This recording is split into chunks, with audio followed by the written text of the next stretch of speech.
राजस्थान के जोधपुर में फिर हंगामा। जलौरी गेट पर ईद की नमाज के दौरान नमाजियों की पुलिस के साथ झड़प।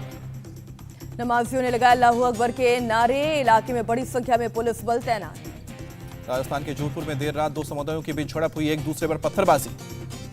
जोधपुर के जालोरी गेट चौराहे पर लगे भगवा ध्वज को उतारने पर हुआ विवाद। मुस्लिम समाज के युवक ने इस्लामिक झंडा लगाया। दोनों पक्षों के लोगों को हटाने के लिए पुलिस ने किया बल प्रयोग, आंसू गैस के गोले भी दागे। शहर में इंटरनेट सेवा बंद। जोधपुर की घटना को लेकर राजस्थान के मुख्यमंत्री अशोक गहलोत ने शांति की अपील की, लोगों से प्रेम और भाईचारा बनाए रखने को कहा।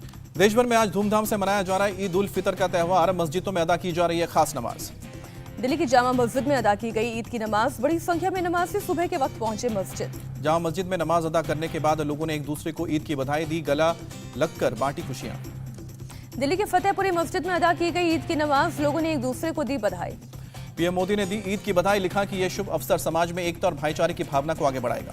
राष्ट्रपति रामनाथ कोविंद ने भी देशवासियों को ईद की दी बधाई। लोगों से मानवता की सेवा और जरूरतमंदों के जीवन को संवारने का संकल्प लेने को कहा। नोएडा के जामा मस्जिद में भी अदा की गई ईद की नमाज। मस्जिद के बाहर पुलिस बल की तैनाती थी।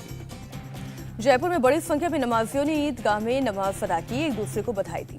मुंबई के बैंड्रा सुन्नी मस्जिद के बाहर बड़ी संख्या में लोगों ने सड़क पर अदा की नमाज। लाउडस्पीकर पर आजान की आवाज भी काफी तेज है। ईद के मौके पर मध्य प्रदेश खरगोन में सुबह 8 बजे से 5 बजे तक कर्फ्यू में छूट। घर में ही अदा करनी होगी नमाज। करौली में पुलिस बल ने सुरक्षा के मद्देनजर फ्लैग मार्च किया। 2 अप्रैल की हिंसा के बाद प्रशासन अलर्ट मोड पर।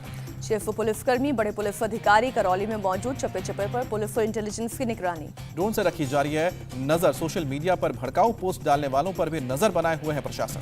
मध्य प्रदेश के जबलपुर में सड़क पर नहीं पढ़ी जाएगी नमाज। पुलिस और मुस्लिम समुदाय के लोगों के बीच हुई बैठक में फैसला। यूपी में ईद पर 31,000 से ज्यादा स्थानों पर अदा की जा रही है नमाज। 2,846 संवेदनशील स्थानों को चिन्हित करके पुलिस ने विशेष सुरक्षा की व्यवस्था की है। नोएडा में सोमवार को पुलिस ने फ्लैग मार्च किया, हालात का लिया जायजा। श्री राम सेना प्रमुख प्रमोद मुतालिक की कर्नाटक सरकार को अल्टीमेटम, 1 हफ्ते में मस्जिदों से हटाए जाए लाउडस्पीकर। 9 मई से मंदिरों में लाउडस्पीकर बजाकर होगा आंदोलन।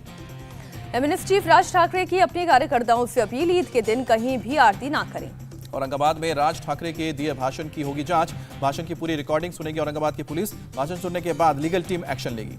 मुंबई में मनसे की जगह जगह लगाए चलो अयोध्या के पोस्टर में राज ठाकरे के साथ जून में अयोध्या चलने का आह्वान। राज ठाकरे की 4 मई वाले ऐलान को लेकर मीरा भयंदर पुलिस कमिश्नर का सर्कुलर। लाउडस्पीकर की इजाजत देने के लिए बनाए सुपरवाइजिंग कमेटी। राज ठाकरे की धमकी के बाद रफा एकेडमी ने जारी किया बयान, कहा किसी के बहकावे में ना आए, प्रेम से ईद मनाएं। नवनीत और रवि राणा की बड़ी मुश्किलें बढ़ी। मुंबई के खार वाले फ्लैट पर अवैध निर्माण को तोड़ने का लगा है नोटिस। नवनीत राणा पर संजय राउत और शिवसेना कार्यकर्ताओं द्वारा जाति सूचक शब्दों के इस्तेमाल करने का मामला। दिल्ली पुलिस ने मुंबई पुलिस के मामले को जांच करने के लिए कहा।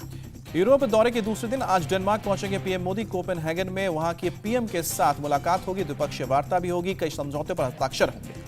डेनमार्क में बिजनेस राउंड टेबल के अलावा भारतीय समुदाय के रिसेप्शन कार्यक्रम में शामिल होंगे पीएम मोदी। डेनमार्क की क्वीन मार्गरेट द्वितीय पीएम मोदी के सम्मान में आज देंगी डिनर। डेनमार्क दौरे में द्वितीय भारत नॉर्डिक शिखर सम्मेलन में प्रधानमंत्री मोदी हिस्सा लेंगे। आइसलैंड, नॉर्वे, स्वीडन और फिनलैंड के पीएम से मुलाकात होगी। पीएम मोदी ने जर्मनी में भारतीय समुदाय को किया संबोधित। बर्लिन थिएटर में भारतीय समुदाय के बीच पहुंचे पीएम मोदी। पीएम मोदी ने बर्लिन में कसा कांग्रेस पर तंज, कहा कि वो कौन सा पंजा था जो 85 पैसा खींच लेता था। पीएम मोदी ने कहा अब कोई बिचौलिया नहीं, कोई कट मनी नहीं, 22 लाख करोड़ से ज्यादा डीबीटी में ट्रांसफर। मोदी ने कहा कि अब रिफॉर्म, परफॉर्म और ट्रांसफॉर्म से देश आगे बढ़ रहा है। अब भारत बड़ा सोच रहा है। पीएम मोदी ने किया भारतीयों की सामर्थ्य का गौरव गान, कहा भारत समय नहीं गवाएगा। पीएम मोदी ने कहा कि भारतीय मतदाताओं को 60 से 8 साल में वोट की ताकत का एहसास हुआ है। 3 दशक की राजनीतिक अस्थिरता खत्म हुई है। पीएम मोदी ने कहा 70 साल लगे देश में एक संविधान लागू करने में, अब एक देश एक संविधान है। पीएम मोदी ने किया कोरोना के वैक्सीन का जिक्र, कहा कि 100 से ज्यादा देशों की वैक्सीन भेजकर मदद की है। पीएम मोदी ने खादी का भी किया जिक्र, भारत में पहली बार खादी का कारोबार 1 लाख करोड़ के पार। पीएम मोदी ने की अपील, भारत के लोकल को ग्लोबल बनाने में मदद करें और 21 जून को योग दिवस में हिस्सा लें। बर्लिन थिएटर में भारतीय समुदाय के लोगों ने उत्साह के साथ पीएम मोदी का किया स्वागत। पीएम मोदी ने हाथ जोड़कर किया अभिवादन। पीएम मोदी ने बर्लिन थिएटर के बाहर जीता लोगों का दिल, कलाकारों के साथ ढोल बजाकर अपने अंदाज में वक्त बिताया। पीएम मोदी ने बर्लिन की सड़कों पर की चहलकदमी, कार को छोड़कर पैदल निकले, लोगों का हाथ मिलाकर अभिवादन। पीएम मोदी ने जर्मनी के चांसलर ओलाफ शोल्स के साथ मुलाकात की, द्विपक्षीय संबंधों पर चर्चा हुई। रूस यूक्रेन युद्ध पर बोले पीएम मोदी, युद्ध में कोई विजयी नहीं हो सकता, युद्ध से सबका नुकसान हो रहा है। पीएम मोदी ने कहा कि युद्ध की वजह से तेल की कीमत बढ़ रही है। 90 सेकंड के मैसेज में कहा कि तुरंत युद्ध विराम हो। German chancellor Olaf Sholes Ukraine पर रूस हमले को बताया अंतर्राष्ट्रीय कानून का उल्लंघन, पुतिन से युद्ध को खत्म करने की अपील की। पीएम मोदी ने इंडिया जर्मनी छठे इंटर गवर्नमेंटल कंसल्टेशन में शामिल हुए। चांसलर ओलाफ शोल्स ने भी शिरकत की।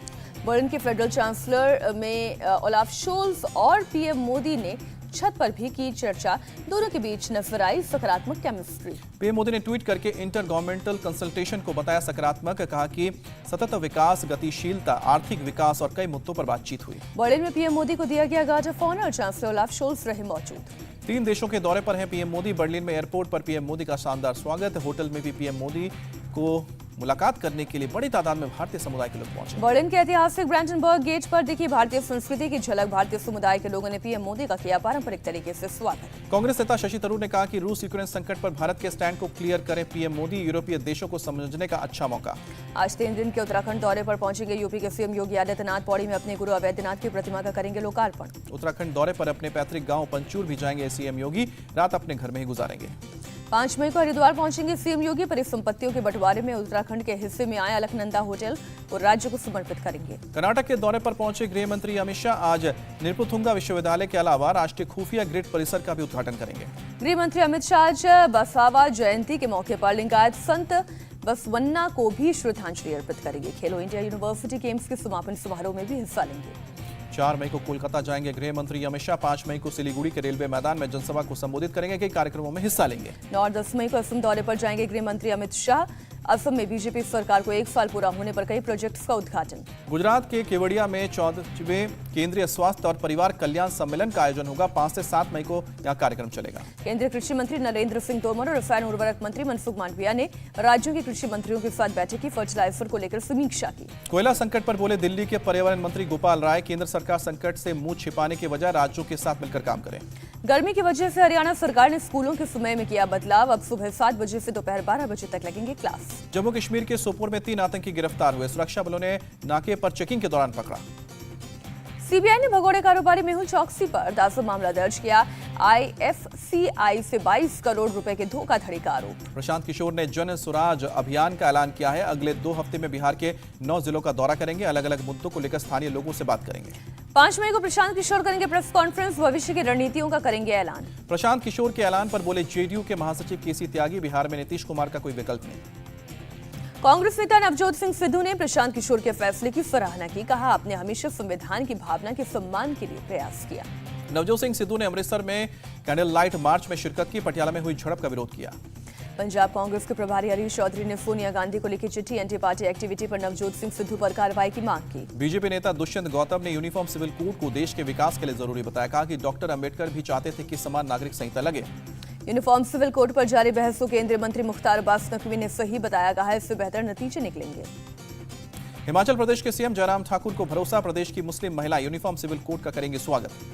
गोवा के बाद अब केरल पर अरविंद केजरीवाल की नजर। केजरीवाल 15 मई को करेंगे दौरा। 2020 पार्टी में वार्षिक सम्मेलन में होंगे शामिल। आप नेता राघव चड्ढा ने राज्यसभा सांसद के तौर पर शपथ ग्रहण की। संजीव अरोड़ा और अशोक कुमार मित्तल ने भी शपथ ली। वडोदरा में मराठी लोगों के ग्रुप ने किया प्रदर्शन। दिल्ली के मुख्यमंत्री अरविंद केजरीवाल की तस्वीर पर कालिक पोथी। असम पुलिस द्वारा गिरफ्तारी पर बोले गुजरात से निर्दलीय विधायक जिग्नेश मेवानी। विधानसभा चुनाव से पहले मुझे बर्बाद करने के लिए पीएमओ से रची गई साजिश। दिल्ली पुलिस ने जहांगीरपुरी हिंसा मामले में 2 और आरोपी यूनुस और सलीम को किया गिरफ्तार। दोनों पर है तलवार बांटने का आरोप। जुलाई के तीसरे हफ्ते तक दिल्ली के सरोजिनी नगर में झुग्गियों को हटाने पर रोक लगाई गई है। सुप्रीम कोर्ट का आदेश। पटियाला हिंसा के आरोपी हरीश सिंगला और शंकर भारद्वाज की कोर्ट में पेशी। दोनों 14 दिन की न्यायिक हिरासत में भेजे गए। चंदौली की घटना पर ADG law and order Prashant Kumar का बयान है। साक्ष्य के हिसाब से जरूरी कार्रवाई की जाएगी। चंदौली की घटना पर बोले यूपी सरकार के मंत्री दयाशंकर सिंह। कहा, पूरे मामले को सीएम योगी ने गंभीरता से लिया। जो भी दोषी होगा उस पर सख्त कार्रवाई की जाएगी। गैंगस्टर की बेटी की मौत पर अखिलेश यादव ने यूपी सरकार और पुलिस पर सवाल उठाया। कहा कि चंदौली में जाति देखकर कार्रवाई की गई। पुलिस वालों पर हत्या का केस दर्ज करने की मांग। यूपी में हिंदू धार्मिक स्थानों से लाउड स्पीकर हटाए जाने पर अखिलेश का तंज। ये तो हिंदूवादी सरकार है, फिर मंदिरों से लाउड स्पीकर क्यों हटाए जा रहे हैं। नांदेड़ धुले के बाद महाराष्ट्र की बीड़ में एक शख्स के पास से 4 तलवार खंजर बरामद। आरोपी के पास से तलवार बनाने के उपकरण भी मिले। आरोपी के खिलाफ संभाजीनगर पुलिस स्टेशन में एफआईआर दर्ज। आरोपी से पुलिस कर रही है पूछताछ। 10 मई को रिपेयर वर्क के लिए मुंबई के छत्रपति शिवाजी महाराज इंटरनेशनल एयरपोर्ट के दोनों रनवे बंद किए जाएंगे। सुबह 11 बजे से लेकर शाम 5 बजे तक काम होगा। 3 से 5 मई के बीच हाई टाइड की वजह से बंद रहेगा मुंबई के प्रसिद्ध हाजी अली दरगाह का गेट। लोगों से हाई टाइड के वक्त दूर रहने की अपील की गई। मुंबई दुर्गापुर स्पाइस जेट विमान में टर्बुलेंस में घायल 14 लोगों में से 2 को आईसीयू में शिफ्ट किया गया है। डीजीसीए ने जानकारी दी है। दिल्ली हाईकोर्ट ने केंद्र सरकार को जारी किया नोटिस। दिल्ली में 12वीं क्लास तक यूनिफॉर्म एजुकेशन सिस्टम पर मांगा जवाब। पंजाब कैबिनेट का बड़ा फैसला, एक एमएलए एक पेंशन और घर घर राशन पहुंचाने की स्कीम को मंजूरी। खनन मामले में झारखंड के सीएम हेमंत सोरेन को चुनाव आयोग का नोटिस। आयोग ने पूछा खनन पट्टा जारी करने के लिए उन पर कार्रवाई क्यों न की जाए। दिल्ली में 24 घंटे में कोरोना के 1076 नए केस मिले, 1329 संक्रमित ठीक हुए। कर्नाटक में बीते 24 घंटे में कोरोना से 111 लोग संक्रमित, किसी संक्रमित की नहीं हुई मौत। दिल्ली में बढ़ते कोरोना की वजह से दिल्ली सरकार का फैसला, एलएनजेपी और जीटीबी हॉस्पिटल में बढ़ाई जा रही है बेड की संख्या। कोरोना को लेकर यूपी के सीएम योगी आदित्यनाथ ने की बैठक, टेस्टिंग को बढ़ाने के दिए निर्देश। बिहार शरीफ में दुकानदार और ग्राहक के बीच झड़प के बाद बवाल बढ़ा, मौके पर पहुंचकर पुलिस ने शांत कराया मामला। गुजरात की एटीएफ ने मुजफ्फरनगर से बरामद की 155 किलो हेरोइन, करोड़ों में बताई जा रही है कीमत। नशे के कारोबारी के घर से हेरोइन बरामद, शाहीन बाग में ड्रग्स केस में हुई गिरफ्तारी के बाद पूछताछ में मिला था सुराग। हैदराबाद एयरपोर्ट पर एक महिला विदेशी नागरिक से 8 किलो कोकीन बरामद, बाजार में कीमत 80 करोड़ रुपए। मध्य प्रदेश के इंदौर में जीपीओ स्क्वायर पेट्रोल पंप पर आग लगी, कर्मचारियों ने आग पर काबू पाया। तेल के टैंकर के नीचे पाइप में लगी थी आग, टैंकर में भरा हुआ था आधा पेट्रोल। जम्मू कश्मीर में राजौरी में जंगल में भीषण आग, पास में रिहायशी इलाके में होना पड़ा खतरा। दिल्ली एनसीआर के लोगों को भीषण गर्मी और लू से राहत, सफदरजंग में 40 डिग्री रिकॉर्ड किया गया तापमान। दिल्ली वालों को 8 मई तक नहीं सताएगी सूरज की तपिश, पश्चिमी विक्षोभ की वजह से हवाएं चल रही हैं। कल 40 से 50 किलोमीटर प्रति घंटे की रफ्तार से चल सकती है हवा, कई जगह हल्की बूंदाबांदी भी हो सकती है। लंबे समय से सूखे के कारण शिमला के सेब किसान चिंतित, कहा कि बारिश न होने से फसलें खराब हो रही हैं। दिल्ली में 1 जनवरी से 30 अप्रैल तक डेंगू के 81 मामले दर्ज, पिछले साल इसी दौरान केवल 21 केस मिले थे। व्हाट्सएप ने मार्च में 18 लाख भारतीयों के खाते बंद किए, शिकायतों की जांच के बाद एक्शन लिया गया। श्रीनगर में बीएसएफ का भव्य पासिंग आउट परेड, 459 नए जवान बीएसएफ में शामिल। रूस का दावा, अलग अलग जगहों पर यूक्रेन के 60 ड्रोन को तबाह किया। 4 ड्रोन को खार्किव में जबकि 3 ड्रोन को नेक आइलैंड में खत्म किया गया। ओडिशा में मिसाइल अटैक में 14 साल के लड़के की मौत, 17 साल की लड़की घायल। यूक्रेन के राष्ट्रपति ज़ेलेंस्की ने कहा 24 फरवरी से लेकर अब तक यूक्रेन के 222 बच्चे मारे गए। यूक्रेन की सेना ने किया दावा, ब्लैक सी में रूस के 2 पेट्रोलिंग बोट को ड्रोन के जरिए तबाह किया गया। डेनमार्क के विदेश मंत्री जीपी कॉफोर्ड पहुंचे कीव, यूक्रेन के राष्ट्रपति ज़ेलेंस्की से मुलाकात। रूसी बमबारी से लुहांस का एक स्कूल तबाह हुआ, सदियों पुराना जिम भी जलकर खाक। मारियोपोल में बमबारी से तबाह हुए घरों को ठीक करा रहे हैं लोग, एक परिवार ने घर के बेसमेंट में 10 दिन छिपकर बचाई जान। अमेरिकी डिप्लोमेट क्रिस्टीना क्यूवियन पहुंची लवीव, कहा कि रूस हारा, यूक्रेन अभी भी खड़ा है। यूक्रेन की 5 साल की बच्ची का इजराइल में दिल का ऑपरेशन, एक एनजीओ के जरिए यूक्रेन से पहुंचे इजराइल। यूएन महासचिव एंटोनियो गुटेरेस ने रूस यूक्रेन युद्ध को अफ्रीका के लिए बताया, तिहारा संकट, खाना, अर्थव्यवस्था और ऊर्जा तीनों हुए प्रभावित। रूस यूक्रेन युद्ध की वजह से स्पेन में ईंधन संकट, करीब 4000 गैस स्टेशन बंद होने की कगार पर। बैंक ऑफ बड़ौदा ने होम और कार लोन के ब्याज दर में की है कमी, 30 जून तक 6.5% और 7% रहेगी ब्याज दर। केंद्रीय मंत्री नितिन गडकरी ने दिया टेस्ला को भारत में इलेक्ट्रिक व्हीकल बनाने का न्योता, कहा टेस्ला को होगा फायदा।